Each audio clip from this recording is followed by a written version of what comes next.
Wanita hari ini. Wanita hari ini bijak mengatur, mengurus mata wataknya. Usahawati, ibu, istri, permaisuri. Wanita hari ini di zaman modern masih kekalkan adatnya.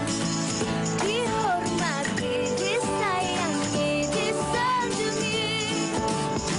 Wanita hari ini.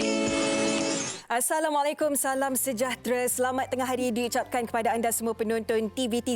Terima kasih kerana bersama kami di Wanita hari ini. Apa jua yang anda sedang lakukan pada waktu sekarang ini, sedang bekerja ataupun sedang mendengar kami sambil-sambil menyediakan hidangan untuk keluarga, kami harapkan yang baik-baik sahaja untuk anda. Bersiaran pada hari ini, hari Khamis 11 Februari 2021. Anda bertemankan saya Hawa dan juga Fatin. Betul tu Hawa, kita bawa semangat hari ini sebab esok pun kita dah cuti panjang, hujung minggu yang panjang. Apa pun dapat kita luangkan masa dengan keluarga. Sambil tu perlulah harus diingat yang mana kita perlu sentiasa menjaga penjagaan fizikal, SOP, dan kalau kita tengok sekarang ni banyak kelonggaran telah pun dibuka, tapi kita haruslah memainkan peranan untuk sentiasa memikirkan orang sekeliling kita, lagi-lagi kepada mereka yang berisiko tu Hawa, anak-anak kecil yang mana kalau boleh tak payah bawa keluar tu, kita duduk sahaja di rumah. Apa pun kami nak kongsikan sedikit berkenaan dengan sesuatu Hawa, berkenaan dengan vitamin C. Ya, ini yang dikongsikan oleh Kementerian Kesihatan KKM di laman Twitter, iaitu apa yang perlu anda tahu tentang vitamin C.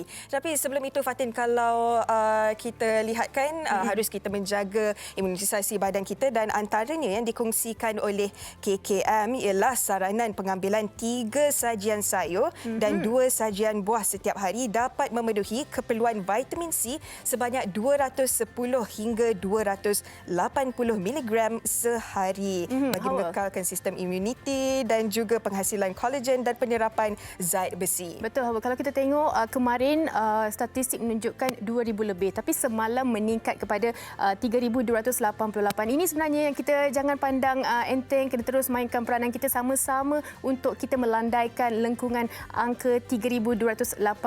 Semoga mungkin ada sinar di masa hadapan Hawa. Ya, sama-sama kita nak cecah angka kosong itu. Oleh itu perlu kita sama-sama bertanggungjawab. Selain daripada menjaga diri kita sendiri, jaga insan di sekeliling kita. Sama-sama kita patuh kepada SOP yang telah ditetapkan. Baik, itu mengenai COVID-19 dan pesanan kami bukan untuk anda sahaja tetapi untuk mengingatkan diri kita juga. Tetapi ada sesuatu yang ingin juga kami kongsikan kepada anda sebelum kita kongsikan topik pada hari ini, Fatin. Ini dia aktiviti dari Nestle Lacto-Grow supaya si manja anda sentiasa ceria. Tip inspirasi Grow Happy ke-25, sembang dengan Atuk Nenek. Menarik. Dan seterusnya? Ya, jika anda rindu nak balik kampung kan, pastinya ramai dalam kalangan anda rindu nak balik kampung. Tak apa, sebab masih boleh bersembang dengan ahli keluarga dengan video call mereka. Beri galakan kepada si manja bersembang dengan ahli keluarga yang jauh di mata supaya bila berjumpa mereka tidak kekok bermesra. Betul tahu. Si manja lebih bijak dan ceria bila perut mereka selesa. Jadi minumlah Nestle Lacto-Grow dengan probiotik L-Reuteri untuk perut yang selesa. Ini memang cukup penting untuk para ibu, di mana kalau anak-anak tu tak buat perangai, ibu pun happy je dekat rumah. Baik, itu berkenaan dengan Lacto-Grow. Ini kami nak kongsikan berkenaan dengan hari ini, topik kita hari ini yang mana berkenaan dengan dapat zuriat lewat usia Hawa. Kalau kita tengok mengenai dapat zuriat lewat usia ini, banyak perspektif dan juga stigma masyarakat berkenaan dengan topik kita hari ini. Kalau bagi saya sendiri kan Hawa, berkenaan dengan topik ini, ada antara kategori yang mana mungkin mereka mengambil pendekatan untuk kahwin lewat, untuk mereka penuhi segala impian, pendidikan dan juga gaya hidup mereka. Dan mungkin ada lagi satu kategori yang mana mereka dah kahwin tapi belum lagi rezeki untuk menimang cahaya mata. Tapi tak apa, kita mungkin bukan sekarang, mungkin rezekinya akan datang. Ya, betul tu Fatin. Dan sebenarnya usaha ini bukanlah penghalang untuk menimang cahaya mata, tetapi apa antara faktor yang perlu diambil kira. Oleh itu, itulah yang kita akan bincangkan selepas ini bersama tetamu-tetamu dari sudut perubatan dan juga pengalamannya. Jika anda ada soalan ataupun pengalaman yang ingin dikongsikan, anda boleh kongsikan di laman Facebook kami WHI TV3. Ikuti juga kami di Instagram WHI TV3. Kami nak berehat sekali ke? Anda jangan ke mana-mana. Wanita hari ini. Wanita hari ini.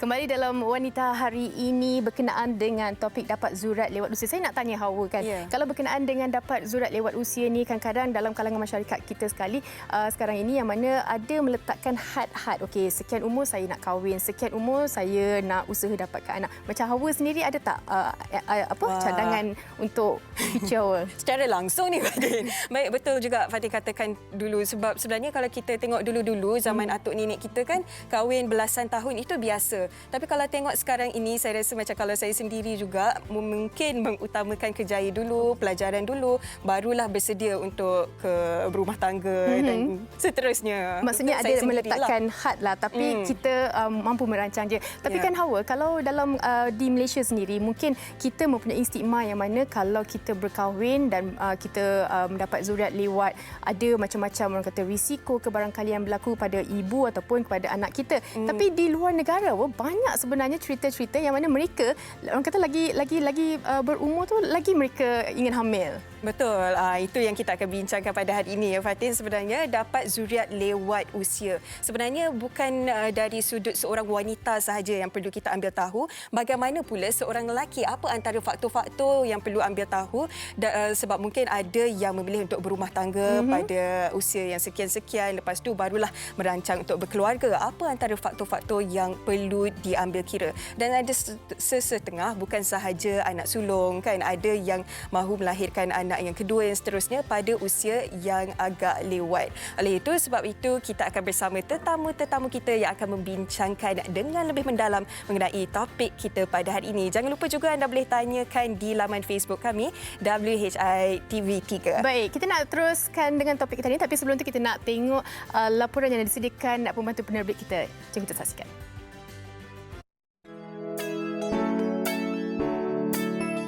Memiliki zuriat merupakan anugerah dan penyambung di dalam keluarga untuk mengeratkan hubungan. Setiap individu itu pasti mempunyai perjalanan yang berbeza. Sesetengah wanita yang berdepan dengan kesukaran mengandung akan mencuba pelbagai cara dan usaha. Biarpun mengambil tempoh masa yang lama sehingga ke lewat usia, namun peluang mengandung pada lewat usia pula dianggap sebagai rezeki yang tidak diduga. Tular di media sosial, ibu tertua di dunia merupakan seorang wanita dari Spanyol yang melahirkan zuriat pada tahun 2006. Dia telah menjual sebuah rumahnya bagi membiayai kos perubatan yang dijalaninya. Malaysia pula dikejutkan dengan kabar gembira apabila dua orang penggiat seni veteran, Jamal Abdillah dan Awi, menimang cahaya mata pada tahun lalu. Walaupun sudah menginjak usia, namun keupayaan membesarkan zuriat yang dianugerahkan bukanlah suatu penghalang. Sementara itu, penyanyi popular Datuk Siti Nurhaliza telah selamat menimang cahaya mata sulungnya ketika berusia 38 tahun setelah 3 kali melakukan in vitro fertilization IVF sepanjang tempoh 11 tahun perkahwinannya. Adakah hamil di lewat usia menjanjikan pengembaraan indah dalam rumah tangga bagi pasangan yang bergelar ibu bapa?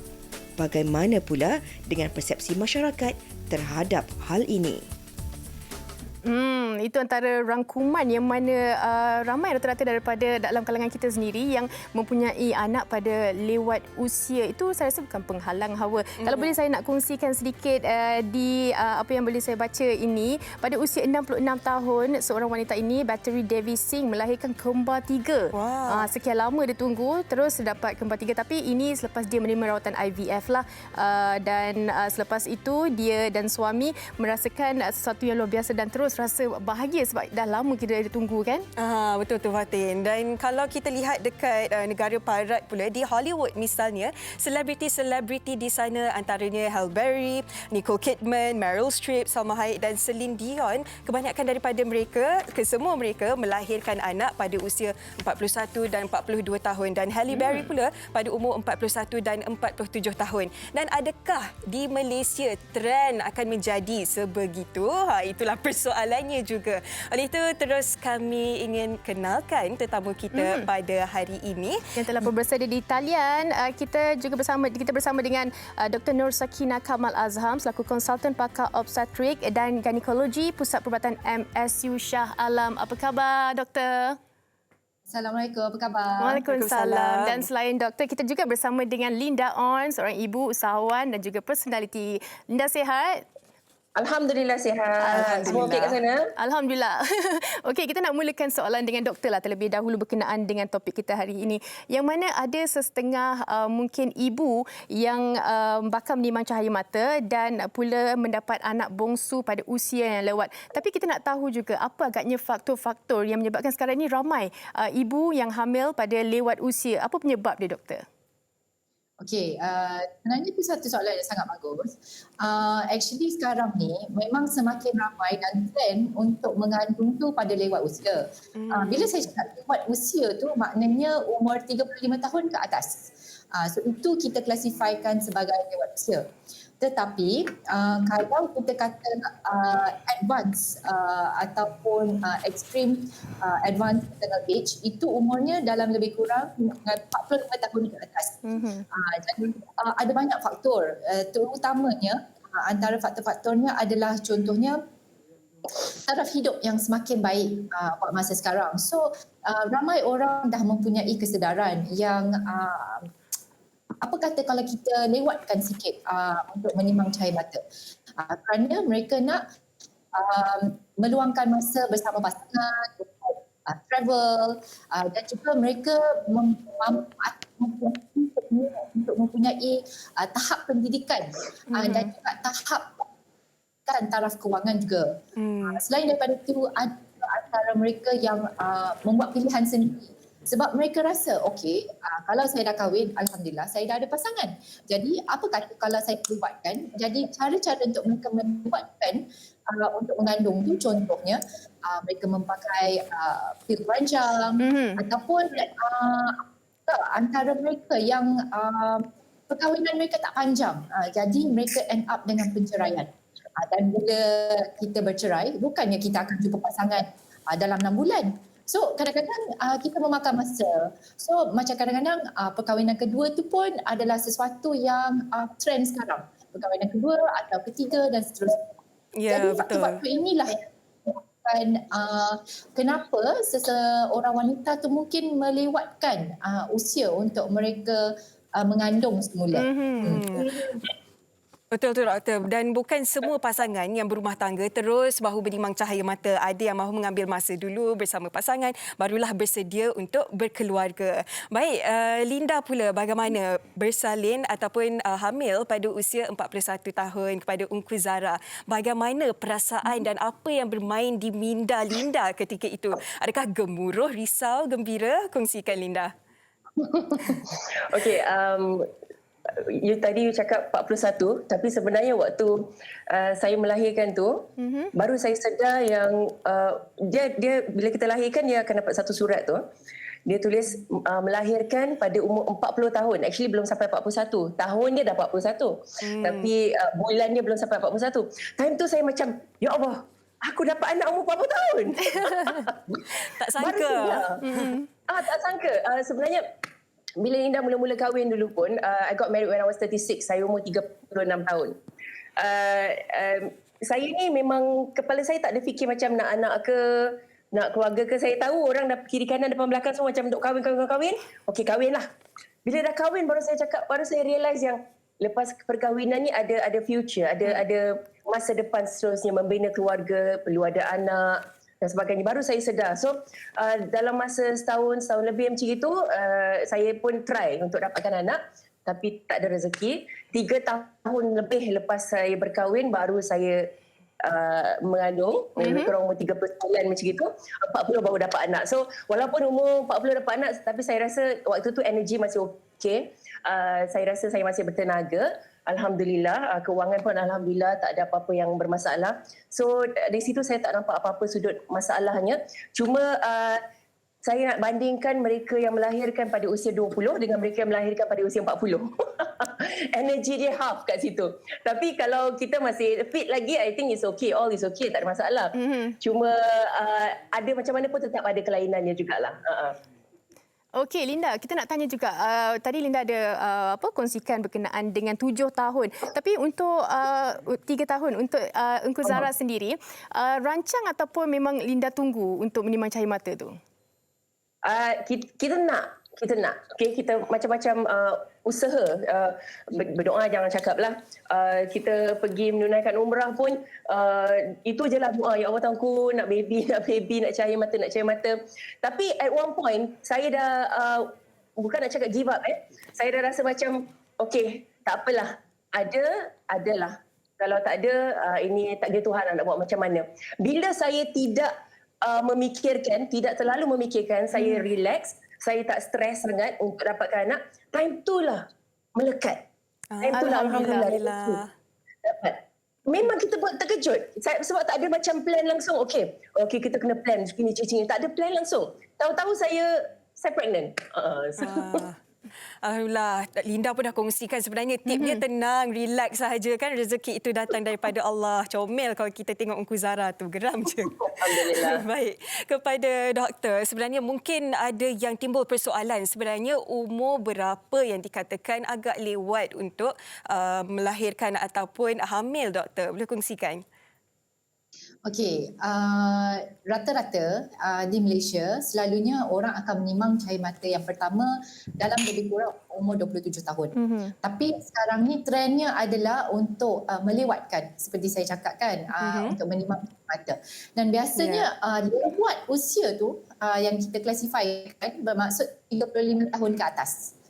Tetapi di luar negara ada a new term sebenarnya, more advanced atau lebih tinggi sikit, advanced maternal age tu, di mana dia mengambil had umur 45 tahun ke atas. Wow. Sebab itulah kadang-kadang kita dengar cerita macam you mentioned just now. Ramai artis Hollywood yang mengandung umur 41, 47, ada yang umur 43. Baik. Doktor, maaf talian agak. Okay. So, lewat Okey. Mungkin kita ada masalah teknikal dengan doktor. Kita boleh teruskan kongsikan dengan Linda. Macam Linda sendiri, sewaktu Linda tahu Linda hamil, mungkin ada pelbagai apa yang Linda fikirkan mengenai risiko bila menimang cahaya mata pada usia Linda pada 41 tahun tu. Apa agaknya yang bermain di fikiran ataupun kata-kata orang di sekeliling Linda? Alhamdulillah, kata-kata tu tak ada yang negatif, semua yang positif, semua memang tak sabar nak Indah ada baby. Paling orang tak boleh terima sekeliling Linda ialah first kali mereka tak percaya Linda On dah kahwin. Sebab Linda On ni orang yang solo, yang single, yang independent, yang semua buat benda sendiri. Workaholic. Itu pertama, saya workaholic, saya bekerja. Yang kedua, orang tak boleh terima, tak boleh percaya yang saya mengandung. Tu orang sekeliling macam, saya tak boleh terima. Ni Linda On sendiri ni. Macam waktu saya mengandung kan, aku mengandung. Ya betul. Itu tak. Dia macam, tak boleh imagine benda tu. Sebab you know me, I sibuk dengan restoran, I sibuk dengan radio, sibuk dengan TV, I main motor, aktiviti sana sini. So, bila saya dapati saya mengandung, waktu itulah mula sifat-sifat keibuan tu mula nak lahir dalam diri. Saya sebenarnya, saya suka budak. Sifat-sifat keibuan tu dah ada. Tapi keibuan menjadi ibu pada anak sendiri tu mula dah rasa tau. Bila kita tahu dalam perut kita ni ada anak yang kita kandung sendiri, it's so different dengan memiliki anak saudara, memiliki anak angkat, memiliki anak saudara angkat dan sebagainya. Betul. Sangat-sangat berbeza. Tapi bila ada anak sendiri ni, dia punya feeling satu macam. Dia datang, So bila waktu saya dapat tahu saya hamil tu, ya Allah, saya menangis, suami saya menangis, mak saya menangis, the whole family happy, Masya Allah. Tak tahu, saya boleh cakap yang banyak-banyak rezeki yang Allah bagi. Rezeki yang lain kita boleh usaha, nak kaya boleh usaha untuk dapatkan kaya, insya-Allah boleh dapat. Nak senang boleh usaha dapatkan senang. Tak cantik, nak cantik, usaha boleh untuk dapatkan cantik. Kita buat sendiri. You tak cantik, you nak jadi cantik, you boleh buat sendiri.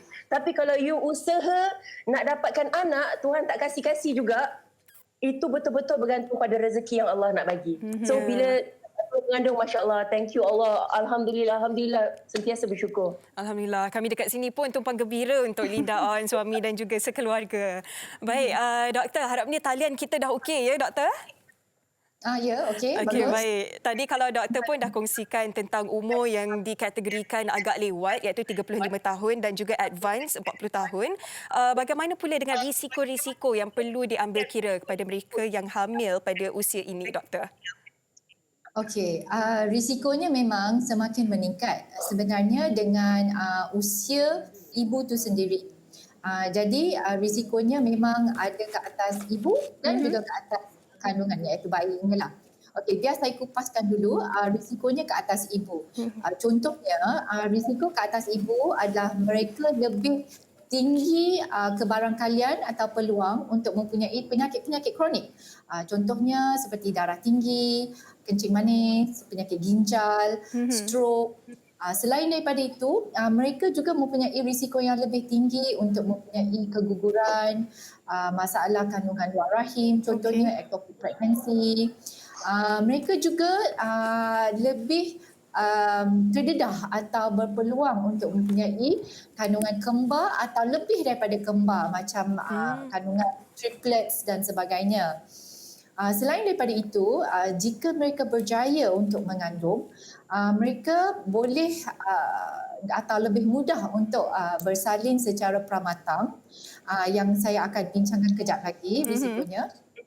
Dan juga mereka mempunyai risiko yang lebih tinggi untuk bersalin secara pembedahan, kita panggil Caesar lah. Ya. So selepas bersalin juga mereka mempunyai risiko contohnya untuk darah merah mereka rendah atau anemia dan juga boleh menyebabkan mereka mempunyai masalah pendarahan yang berlebihan semasa bersalin. Selalunya pendarahan yang berlebihan semasa bersalin disebabkan oleh kerana rahim mereka gagal untuk kecut sendiri. Dan itu disebabkan oleh faktor usia jugalah. Dan kalau kita lihat juga statistik atau setengah studies, ibu yang berusia ni juga mempunyai risiko untuk meninggal semasa mengandung atau selepas kelahiran. Kalau kita lihat bandingkan dengan ibu yang berusia 25 tahun contohnya, seorang wanita yang berusia 35 tahun mempunyai risiko 2 kali ganda. Dan bila kita tingkatkan ke 40 tahun, 40 tahun saja kita cakap, mereka punya risiko dah 5 kali ganda. So memang sangat menakutkanlah. Saya bincangkan semua ni jangan semua orang dekat luar tu sangat takutlah pula. Takut pula Risau pula ya. Itulah. So what about kalau kepada bayi tu? Okey, kepada bayi pula kita paling risau adalah masalah genetik. Masalah genetik ni saya maksudkan maknanya kromosom lah. Macam mungkin anda semua pernah dengar tentang Down syndrome, Pau, Edwards. Semua ini akan meningkat risiko untuk atau kebarangkalian yang berlaku apabila seseorang ibu itu semakin meningkat usia. Dia tak bergantung sangat kepada umur ayah itu, tapi lebih kepada ibu. Saya bagi contoh, for example, kalau umur ibu tu umurnya 25 tahun. Kebarangkalian untuk dia mempunyai bayi Down syndrome adalah lebih kurang lah ya, 1 dalam 1000. Tapi bila kita meningkat kepada 35 tahun, risikonya adalah dalam 1 dalam 350. So cuba bayangkan 3 kali ganda. Ya. Bila usia tu mencecah kepada 40 ke atas, risiko tu meningkat lagi. Dia macam kiranya exponential. Dia naik mendadak sangat. So jadinya macam 1%. Macam 1 dalam 100. Okey, doktor. Kejap lagi mungkin kita boleh sambung secara lanjut mengenai risiko. Tapi sebelum tu, saya nak bawa perhatian penonton semua. Kita nak dengar apa kata orang ramai berkenaan dengan topik kita hari ini.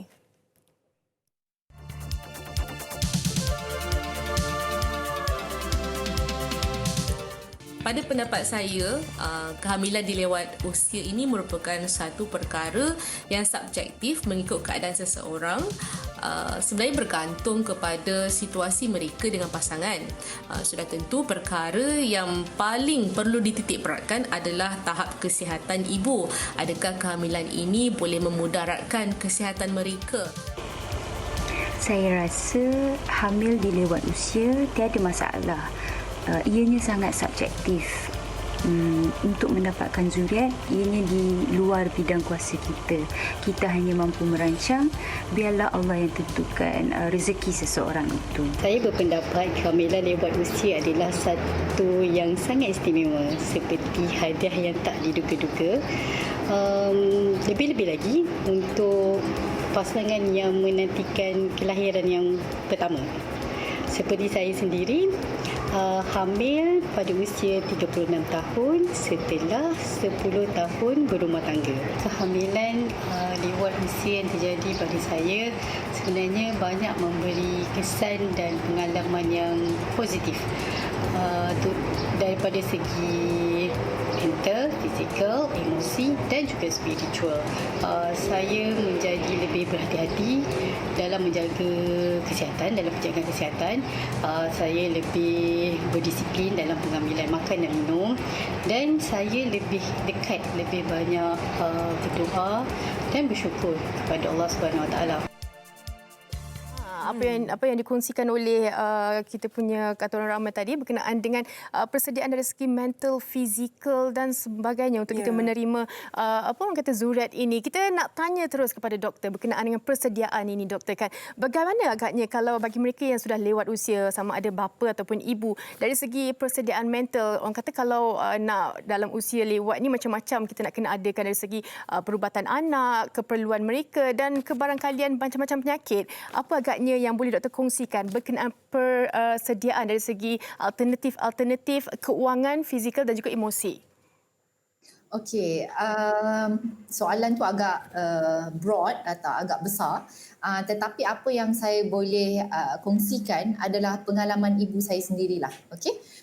So ibu saya mengandung anak bongsulah ataupun adik saya pada usia 41 tahun dan dia bersalinkan anak adik saya pada umur 42 tahun. Dan apa yang saya dapat lihat semasa pengalaman atau parents saya sendiri, saya dapat lihat yang ekonomi ataupun kewangan pasangan yang berusia ni dia lebih kukuh sedikit bandingkan dengan pasangan-pasangan muda. Jadi memang kita akui yang dengan faktor umur atau usia ibu itu memang mempunyai macam-macam risiko ke atas kandungan dan juga ke atas ibu tu. Tetapi disebabkan oleh faktor kewangan yang lebih kukuh itu, so mereka mampu untuk mendapatkan rawatan, contohnya check up mengandung yang lagi awal. Mereka akan berjumpa dengan pakar sakit puan yang bertauliah dan mereka mempunyai juga alternatif ataupun pilihan untuk bersalin di hospital-hospital yang mempunyai backup yang ataupun specialties yang lain. So itu dapat membantu untuk mengurangkan risiko untuk ibu-ibu yang mengandung di lewat usia ni. Selain itu, emosi juga saya dapati ibu-ibu yang lewat usia ni dia lebih stabil. Kenapa saya kata begitu? Sebab mereka memang inginkan sangat anak. Jadi mereka dah seperti bersedia. Saya just want to go. Dapat je baby. So of course lah macam you bincangkan yang Puan Linda, dia menangis, dia gembira, sujud syukur semua. Sama ibu saya tengok ibu dengan ayah saya pun sangat happy. Sampaikan saya sangat jealous. Kenapa nak dapat baby baru? Dalam baby. Ingat anak bongsu Sebab saya ingatkan saya akan end up jadi the only girl lah dalam family. Tengok-tengok, alamak, girl ke adik saya ni? Saya betul tu. Jadinya memang saya rasa persiapan pasangan tu sangat elok lah dan sangat baik. Tetapi saya dapati memang tahap energi atau tenaga tu memang saya akui bila kita mengandung di lewat usia ni memang lebih rendah. Baik, Okey. Betul, kalau boleh saya petik dari apa yang doktor katakan tadi, mereka yang lebih matang, lebih bersedia dari segi emosi dan juga kewangan. Bagi Linda pula, pada usia ketika itu bersama suami, kan, apa antara persediaan Linda sendiri dari segi emosi dan bagaimana pula persediaan suami Linda untuk mendapat zuriat yang pertama ni? Kita time tu hidup di awang-awangan tau. Kita dah tak kita punya happy tu terlalu happy tu sampai Hawa tak, I rasa tak fikir langsung tentang macam mana kalau anak ni lahir apa sebab dapat anak tu dah terlalu sangat happy. Tapi bila dah hujung-hujung, bila nak melahirkan, ni betul-betul gambar ni betul-betul saya nak melahirkan tu. So waktu tu baru kita fikir, okey, walaupun matang, masing-masing dah matang, saya dan suami dah matang, tapi kita still rasa macam kita adalah pasangan muda, pasangan baru yang baru menimang cahaya mata. Every time I rasa orang yang baru dapat baby ni dia akan feel young. Dia akan rasa muda, especially macam I dengan my husband, walaupun kita dua-dua dah matang, dah berusia, tapi kita rasa macam pasangan muda yang baru berkahwin yang dapat anak. Sebab baby kita masih kecil. So bila kita realise bila saya dengan kawan saya yang umur sama, kawan saya tu dah nak terima dia punya anak dah ada girlfriend, faham tak? Memang keterujaan tu ya. So saya macam okey, kawan bayar sama bayar dengan saya, anak dia dah darjah berapa? Anak dia dah umur berapa tahun, tapi anak saya baru berapa bulan, baru setahun, baru 2 tahun. Dekat situ baru saya realise yang perubahan umur tu. Tapi saya lagi realise sebab tahun yang sama saya melahirkan, anak saudara saya umur 20-an pun melahirkan. Tapi saya tengok cara dia jaga anak dia dengan cara saya jaga anak dia sangat berbeza. Sebab dia 20-an, saya 40. Okay, so dekat situ saya tengok matangnya saya dengan kematangan dia di usia 20-an tu lain. Dan energinya pun lain. Saya tengok dia boleh lari kejar anak pun. Saya macam, boleh. Tapi lepas kerja, Zara, apa nak dondu mami? Jangan buat mami macam ni dondu like this anak kan. So, saya sendiri cakap dengan mak saya cakap, ibu kalau Linda dapat Zara, umur Linda 20 tahun, I dengan Zara pun I berlari keliling kan sebab energinya lain. So, banyak perbezaan tapi still di usia apa pun kalau saya terima rezeki dari Allah untuk dapat anak, saya terima alhamdulillah insya-Allah. Linda nak tahu juga kalau lepas ni ada perancangan untuk anak kedua ke macam mana? Belum terus. Tidak pernah menolak, tapi dalam masa yang sama sentiasa fikirkan tentang faktor risiko yang macam doktor katakan tadi, faktor-faktor kesihatan untuk ibu dan anak semua kita kena fikirkan. Saya pun ada bertanya dengan doktor baru-baru ni, macam mana doktor if I plan to have a new baby? Dia cakap tak ada masalah tapi you kena fikirkan faktor-faktor sekian-sekian and then you kena buat check up sekian-sekian. So kita kena fikir itulah bahagian risiko dengan bahagian rezeki dari Allah. Apapun kalau dapat anak lagi satu memang ya Allah alhamdulillah syukur. Kalau doakanlah insya-Allah. Amin, insya-Allah kita doakan yang terbaik. Itu dari Linda yang mana mungkin kita doakan yang terbaik untuk Linda. Baik, di hujung perbincangan kita saya nak tanya kepada doktor. Mungkin ada para ibu bapa di luar sana yang dah lama tunggukan cahaya mata ni doktor. Mungkin doktor boleh kongsikan secara ringkas alternatif yang mungkin mereka boleh dapatkan dari segi rawatan. Okey. Dari segi rawatan terkini dan mungkin yang anda dapat lihat seperti yang kamu bincangkan tadi, you did mention yang Datuk Siti berjaya mengandung setelah 3 kali membuat IVF. Yes, that is one alternative. IVF ni sebenarnya namanya bayi tabung uji. Tetapi sekarang ini bayi tabung uji atau IVF ni kita telah meningkatkan dia punya kebarakalan untuk berjaya tu dengan adanya rawatan namanya next generation IVF. Okey. Next generation IVF ni adalah sesuatu di mana kita menggabungkan teknologi IVF bayi tabung uji, ICSI intracytoplasmic sperm injection, mana kita masukkan sperma tu terus ke dalam telur ibu itu. Tapi sebelum kita buat semua itu, kita memilih telur dan sperma, bila kita dapat bayi itu, dah maknanya sudah culture kan. Jadinya kita akan check sama ada kita mengambil beberapa sampel 3-4 sel bayi itu dan tengok bawah mikroskop untuk tengok sama ada mereka ada tak masalah jin atau genetik. Ini adalah the next generation IVF. So dengan cara itu kita dapat asingkan mana bayi yang mungkin mempunyai masalah jenis seperti Down syndrome, Edwards, patau, mereka kami tak transfer ke dalam rahim ibu. Yang maknanya bayi yang betul-betul atau embryo yang betul-betul sihat dan insya-Allah akan menjadi yang itu yang kita akan masukkan ke dalam rahim ibu. Oh, Itu baik. cara. Menarik betul apa yang dikongsikan oleh doktor tu ya Fatin, dan harapnya memberi manfaat dan juga ilmu kepada kita semua, terutamanya mereka yang sedang berusaha, yang sedang mengalaminya. Doktor, sebenarnya banyak lagi yang kami ingin tahu, pasti juga penonton. Boleh doktor kongsikan laman Facebook doktor? Oh, laman Facebook saya. Laman Facebook saya ada web page. Facebook saya adalah Dr. Sakina KA. KA itu nama untuk ayah saya ya. Kalau anda ingin tahu dengan lebih lanjut, boleh layari Facebook saya. Dan saya sudi untuk berkongsi pengalaman ataupun knowledge yang saya ada. Baik, terima kasih kita nak ucapkan kepada kedua-dua tetamu kita, Dr. Nur Sakina Kamal Azam dan juga Linda On atas perkongsian mengenai topik kita hari ini. Terima kasih, Doktor. Assalamualaikum. Terima kasih juga Linda. Bye-bye. Okey, itu berkenaan dengan apa yang dikongsikan. Diharapkan banyak sebenarnya perincian dan juga alternatif-alternatif yang dikongsikan oleh tetamu kita hari ini. Diharapkan kita dapat mengambil sebagai inspirasi untuk kita. Baik, kami di sini mahu berehat seketika. Anda jangan ke mana-mana. Wanita hari ini,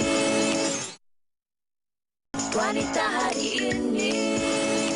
Kita nak terus bersembang dengan tetamu kita kali ini, iaitu Ariel Faisal yang telah pun bersedia di talian. Assalamualaikum Ariel. Waalaikumsalam. Apa khabar? Alhamdulillah baik. Okey, mungkin Sihat, sihat alhamdulillah. Mungkin ada penonton yang masih lagi belum mengenali Ariel, mungkin boleh kenalkan sedikitlah Ariel dari mana dan sebagainya. Saya Ariel Faisal. Saya pernah menyertai Idola Kecil musim kedua dan seterusnya saya umur 18 tahun saya pernah masuk 3 juara dan pernah juga melancarkan lagu single pertama saya 2 tahun lepas dan ni saya kembali dengan lagu yang terbaru lah. Bersangka. Bersangka, ya. Mula menyanyi seawal umur 12 tahun ya Ariel? Ya, betul. Dan tanya juga kami ucapkan atas single terbaru ini, Bersangka. Boleh Ariel kongsikan sedikit mengenai lagu Bersangka ni Ariel? Bersangka ni dia kalau ikut cerita asal dia daripada penulis lirik dan penciptanya memang kisah orang kata patah hati lah. Dan tetapi pada saya lagu Bersangka ni dia lain sikit, dia tidak orang kata macam kalau dia putus cinta tu dia macam orang down semua kan, tapi dia macam Bersangka ni dia bersangka baik lah. Mungkin ada dekat mana-mana parts yang diri dia dan juga pasangan dia yang mungkin ada yang perlu diperbaiki yang macam tu lah. Patah hati tapi tetap husnuzon Fatin. Okey, macam mana? Husnuzon. Ya, husnuzon. Baik. Ada siapa orang keluar di belakang pembikinan Bersangka ini sendiri? Komposer dia lah which is Zimi daripada Kumpulan Sofas, dan penulis lirik dia Wan, dan lagu ni daripada company saya Permata Music dan Warner Music lah. Okey. Biasanya kan Ariel bila keluarkan lagu kan, kalau bukan PKP pastinya akan buat persembahan di studio ni mungkin kan. Tetapi bagaimana pada waktu ini Ariel mempromosikan, memperkenalkan lagu ni kepada peminat-peminat?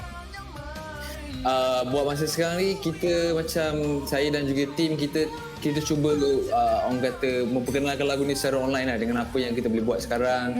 Macam hari-hari pun saya keep on duk remind saya punya followers swipe up untuk tengok orang kata lirik video, dan insya-Allah kita akan release music video dia kalau habis PKP. Kalau kata PKP ni dah reda semua, insya-Allah kita akan release music video dia lah. Okey, Ariel, kalau nak orang kata bercakap mengenai artis inilah, bahkan artis-artis baru dalam industri seni kita, bagaimana Ariel melihat diri Ariel pada 10 tahun akan datang? Apa agaknya kelebihan Ariel sendiri? Saya 10 tahun akan datang saya tidak mengharapkan yang besar-besar lah. Saya cuma yang saya selalu fikirkan, macam selalu harapkan macam kalau saya nyanyi live tu ada penonton yang boleh sing along lagu saya, itu pun dah cukup memadai. Pastinya itu impian sebagai seorang penyanyi juga kan, Ariel? Ya, betul. Baik, selain daripada penyanyi, Ariel pun juga merupakan seorang pelakon. Tapi kita nak tahu juga perancangan Ariel selepas ni bagaimana? Mahu lebih terus sebagai seorang penyanyi ataupun kedua-duanya sekali? Buat masa sekarang ni dinasihatkan daripada tim saya, kita fokus satu-satulah. Kalau kita nak ada chances untuk menyanyi, kita just fokus on menyanyi. Kalau kita nak berlakon, dan kita break sekejap untuk menyanyi, dan kita fokus untuk berlakon lah. Okey, Ariel, di hujung ini mungkin ada pesanan dan juga kata-kata Ariel kepada pembina Ariel mengenai lagu ini. Assalamualaikum kepada semua yang mengenali saya Ariel Faisal. Saya nak minta sokongan anda. Di musim-musim PKP ni tak ada buat apa-apa kat rumah tu, selain daripada aktiviti dengan keluarga, aktiviti seorang-seorang main game ke apa ke, boleh isi kelapangan kekosongan tu, mendengarkan lagu terbaru daripada saya Bersangka, dan saya harapkan sokongan daripada anda. Ariel, pastinya penonton wanita hari ini nak tahu apa Instagram Ariel dan di mana boleh dengarkan lagu Bersangka ni. Kongsikan. Instagram saya Ariel Faisal, ARILLFESOL. Boleh follow lah. Dan kalau nak dengar lagu Bersangka ni dia boleh dengar dekat semua digital online platform, boleh stream kat situ, Spotify ke Juke ataupun apa saja online platform, dan paling mudah boleh pergi YouTube lah. Okey, kita ucapkan, kita doakan yang terbaik untuk Ariel. Semoga Ariel dapat melahirkan banyak lagi karya-karya hebat dalam industri ini. Terima kasih Ariel. InsyaAllah, sama-sama.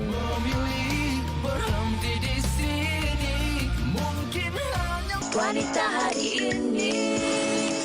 Kembali lagi bersama kami di Wanita Hari Ini. Terima kasih kerana masih setia bersama kami. Dari awal tadi kita sudah kongsikan pelbagai mengenai topik kita pada hari ini. Dan ini juga ingin kami kongsikan kepada anda untuk kita sama-sama nantikan program terbaru Family Duo setiap Ahad 9 malam bermula 14 Februari ini hanya di TV3. Anda suka menyanyi? Family anda pun ada minat yang sama? Nah, jika ya, Family Duo sememangnya untuk anda. Ia, Family Duo, program terbaru di TV3 di mana dua orang ahli keluarga selebriti bernyanyi untuk membuktikan kehebatan. Nyanyian dari hati bersama abah, emak, kakak, abang, sepupu dan ramai lagi lah dalam Family Duo, Ahad 9 malam, eksklusif di TV3. Menarik. Jadi jangan lepaskan peluang anda. Baik, ini lagi satu yang menceriakan hari anda di mana seperti biasa TikTok pilihan pembantu penerbit kami. Jom kita saksikan. Teha, hujung minggu ini awak boleh masuk kerja sebab projek ini nak siap cepatnya. Boleh Miss, tapi selalunya hujung minggu ramai orang keluar. Mungkin akan jam sikit lah. Oh, tak apa. Pukul berapa awak boleh sampai? Isnin.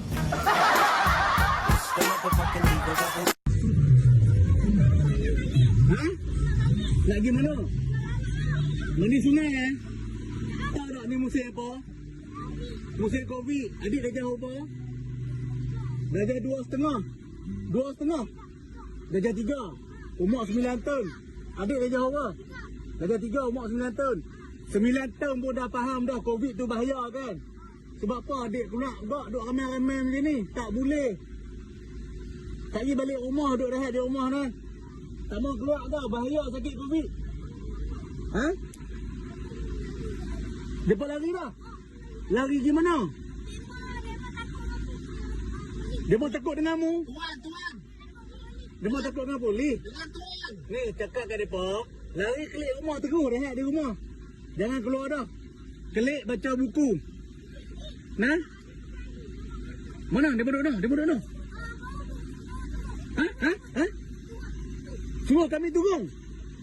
Suruh kami turun. Kalau kami turun, kami bagi kat sana lagi. Tak mau? Nak ke tak mau? Sakit tangan kata tak mau? Tak mau? Tak mau, okey. Minta maaf kata. Kami tak mau buat dah. Saya kelik rumah. Mani baca buku. Lah ni kan tak sekolah. Adik kena duduk rumah baca buku, ulang kaji. Kerja sekolah siap dah. Adik-adik dah janji nak. Polis kata tak boleh dengar cakap polis tu. Kita gelak-gelak juga Fatin, tetapi kami juga mahu ingatkan kepada ibu bapa, jaga anak-anak terutamanya pada waktu sekarang ini. Bukan kita jaga diri kita juga, jaga diri anak-anak kita juga, terutamanya akan menjadi hujung minggu yang agak panjang kan, Jumaat, Sabtu, Ahad sempena dengan Tahun Baru Cina. Ikuti SOP yang telah ditetapkan. Makan besar pun dah mula malam ni ya, iaitu tak boleh 15 orang dan kawasan dengan keluarga terdekat iaitu jangan lebih 10 km radiusnya. Apa pun kita tetap kena meraihkan, tapi sentiasa mengingatkan ahli keluarga kita untuk terus menjaga SOP dan juga keselamatan keluarga kita. Ini yang kami bawakan esok sempena Tahun Baru Cina bersama Sugita dan juga Uyaina. Dalam Tahun Baru Cina, Tahun Lembu, walaupun kita meraihkan dalam norma yang baru Hawa, inilah yang kita kata kita perlu bersama keluarga dan mengamalkan semua SOP-SOP yang disarankan oleh kerajaan. Kalau rindu ahli keluarga, bolehlah kita video call. Jangan risau, jauh di mata, dekat di hati. Kami di sini mahu berundur diri dahulu. Saya Hawa dan juga Fatin. Assalamualaikum.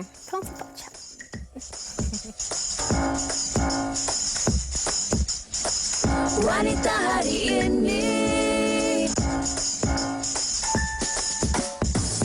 wanita hari ini bijak mengatur, mengurus mata wataknya. Ushawati, ibu istri permaisuri. Dia Ushawati, aliran masa kini dia, penyambung warisan Sri Kandi dia. Lemah lembut, baik budi pekerti, tapi cekal hati dia, tabah berani pendidik. Puteri dalam hal jati diri dia, permaisuri kepada si suami, kepada anaknya dia ratu di hati. Tunggak keluarga, kalau bukan dia siapa lagi? Wanita hari ini bijak mengatur, mengurus mata wataknya. Ushawati, ibu istri permaisuri. Wanita hari ini di zaman modern masih kekalkan adatnya.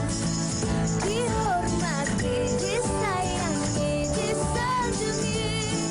Dia Ushawati, aliran masa kini dia, penyambung warisan Sri Kandi dia. Lemah lembut, baik budi pekerti, tapi cekal hati dia, tabah berani pendidik. Puteri dalam hal jati diri dia, permaisuri kepada si suami, kepada anaknya dia ratu di hati. Tunggak keluarga, kalau bukan dia siapa lagi?